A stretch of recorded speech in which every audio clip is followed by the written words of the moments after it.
The Nets deserve this. The Net fans don't deserve this. But let's not be disillusioned. The Nets deserve this because the Nets created this. Man, you're creating a off-the-bat, antagonistic, no sleep in Brooklyn. Well, still, but you know what I mean. But right now, there is no semantics game here, buddy. I'm just saying. I was being Mr. Literal, but there's no sleep in Brooklyn right now because Kevin Durant is bouncing and Kyrie Irving is likely to do the same thing. He opted in just so he could guarantee his $36 million in a trade. Technically a sign and trade, but not really because he's just opting in. He wants to be somewhere else, and so does Kevin Durant. And you're right, this is all on Brooklyn.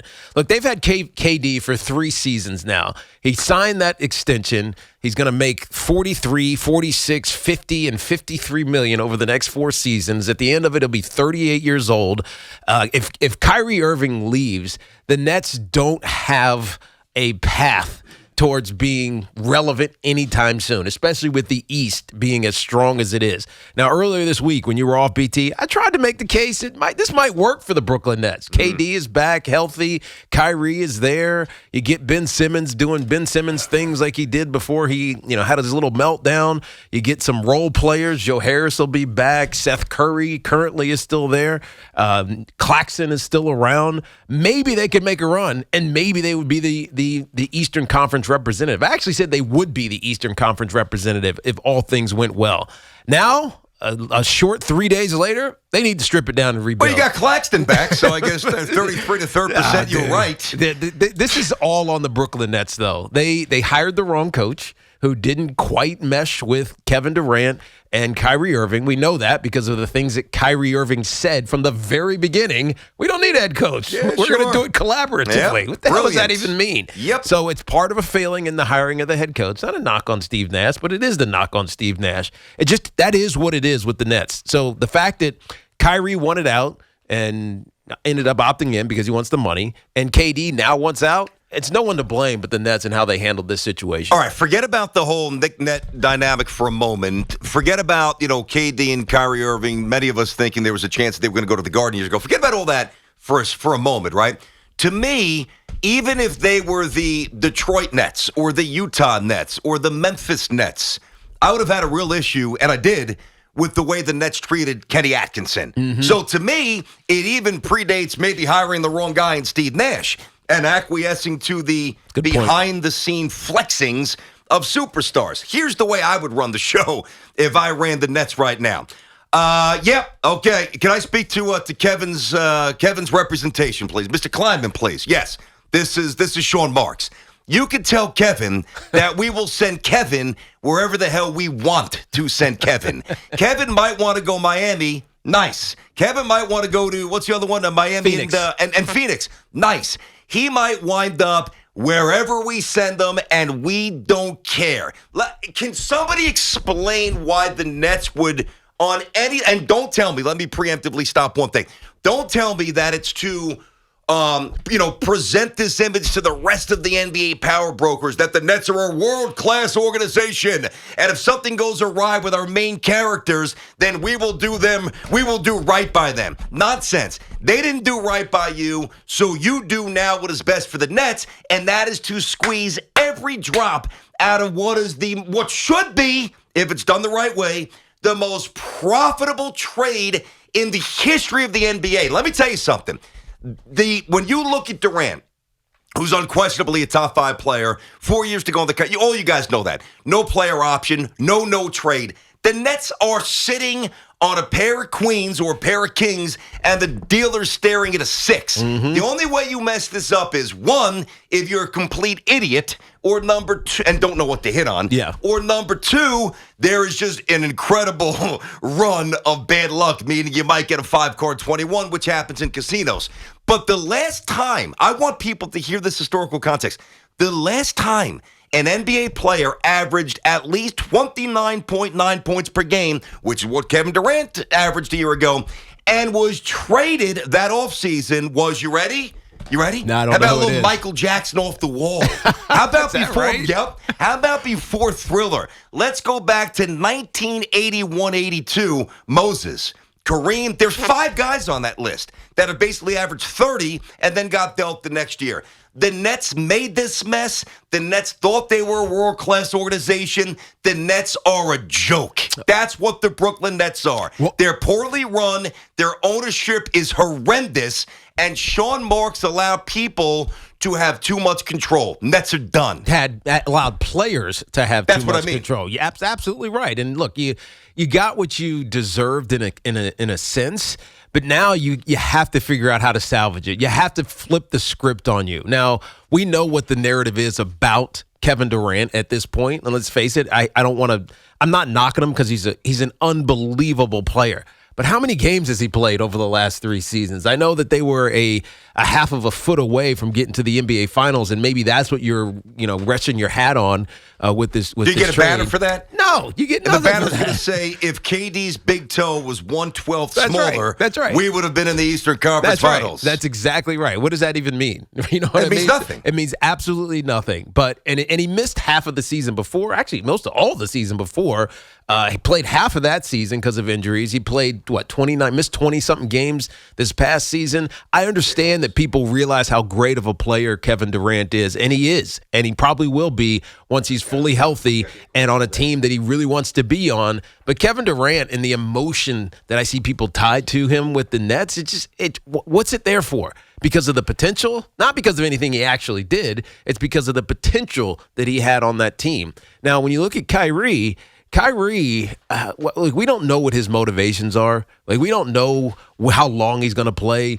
We don't know who he's actually ideal playing basketball with. I mean, he had some great success with LeBron James, but LeBron James was the alpha ever since he came to the Brooklyn Nets, and then Kevin Durant came here. Was Kyrie actually the alpha? I mean, at the end of the day, weren't we saying 2 years ago it was James Harden who was the glue? Neither one's an alpha, and that's the issue. They're passive alphas. I think that's exactly right. That's the problem. Because One of the problems. Harden came in, and he was the guy that was holding the locker room together. That was the scouting report. That was the report. So as you look at Kyrie Irving, it's like, where is he going to go and have his ideal situation? He's not, because he's never going to be happy. And I think that's exactly what I'm getting at. I don't know where he's happy. I don't know where he's going to be happy. And so, therefore, if you're a team, Lakers or whoever, are you really looking forward to bringing in Kyrie Irving? I don't know. I mean, maybe he's a great player. Well, we know he's not maybe. He is a great player. Mm-hmm. But is he going to be the right fit, the right mesh with your team? I have no idea, and that makes it really hard to find a trade partner for him. 877-337-6666. Tiki and Tierney show here on The Fan. Good to be back, a little recharged. I figured I wouldn't come back after a few days and jump right into the waters of how the Mets need that bat, which somebody told you 2 months ago, but we won't do that to you right now.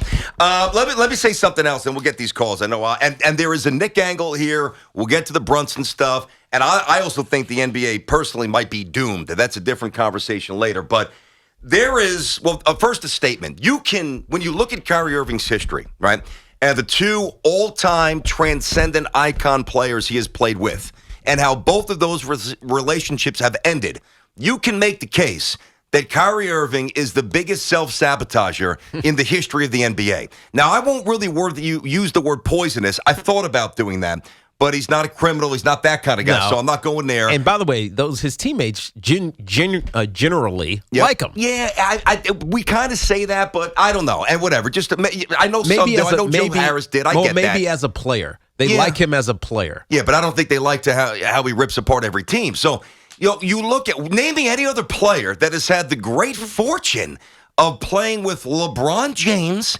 second or third best player of all time behind MJ and or Kareem. And some put him higher. That's fine. It's subjective. And then obviously playing with Kevin Durant, who's the best scorer of all time. That's not good enough. So Kyrie Irving's on a separate island. You couldn't pay. I wouldn't want him on the Knicks for $6 million. So forget about Kyrie Irving. Let's look at the possible hardline stance that the Nets could take. Now, this won't help them right away. But because he's got 4 years to go on the contract, because he's got there's no trade, because there's no player options, Kevin Durant is locked in for 4 years. If you're the Nets, now, again, this might self-sabotage the organization, but isn't there a part of you saying, forget about dealing you where you want to go. I'm not even going to deal you. You're 30. You're going to be 34 next season. Where the hell are you going? What are you about to do? Yeah. We all know that you're chasing resumes and chasing legacies. Where are you going? You going to sit out? Yes, you're right. What are you going to do? You're not going to play? Well, Kevin Durant is not sitting out because Kevin Durant just wants the ball. That's all he wants to do. He wants to be in a place where he can go ball. Now, whether that he has the help that he needs to be successful and win a championship like he had when he was in Golden State, or it's a place that he's just an individual with Russell Westbrook like he was in OKC, he just wants the ball. And I respect that most about KD is that all of the other nonsense, when it comes court time, he's going to do what he's supposed to do. He's always been that way. As long as he's healthy, he's going to be effective. He's going to score 30-plus points a game. He's going to do what he has to do on the defensive side. He's going to try to guard guys, even though he expends so much energy on the offensive side. I get it. I agree with you. So wherever he ends up, he's just going to be a baller. The question becomes, like, where is that ideal? And if you're the Nets, you don't have to do anything. Nope. And if you do hang on to him, guess what? He's going to ball. Exactly. He's got an expiration point on his career. Exactly. He's going to be 34. He's not going to be a malcontent like James Harden was. I agree with that. He's not going to not play because he's not going to disrespect his talents. That's right. You pissed me off. Screw it. I'm going to go half-ass out here. Kevin Durant will never do that. I tend to agree with that. So if they don't trade him, they can't find a partner, or they don't get what they want, Kevin Durant's going to have a great season for the Nets. Yeah, you can even start the season with, again, that's not optimal, but you do not have to rush into a trade here. No. I mean, to placate him, to acquiesce to his demands, my ass. If I ran the Nets, I would be so firm on this because the Nets' lack of culture created this, and they need to reverse that culture. And I think maybe a step in that direction is taking a different approach, and rather than kissing the players' asses, which they seem to do all the time, maybe they do something opposite, and maybe this actually works. All right, T.